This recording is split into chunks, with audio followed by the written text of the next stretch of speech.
Alright, so there will be a little bit of camera stutter on the movement of things, but we're having a pretty good snowstorm. And some reason, I think Allison got pounded. And so guess what showed up to Fairbanks International? This is a kind of rarer shot because you don't normally get to get F-35's.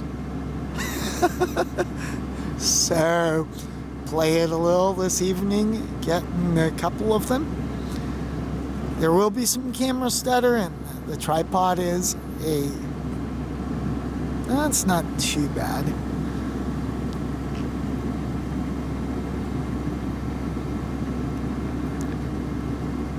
But look at how many of these babies are out here.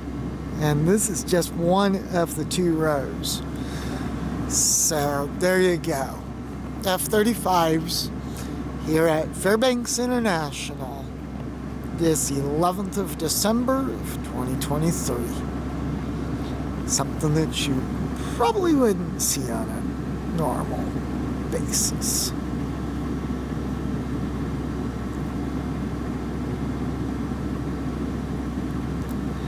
That is a cool photo. You cannot tell me that's not a cool photo right there.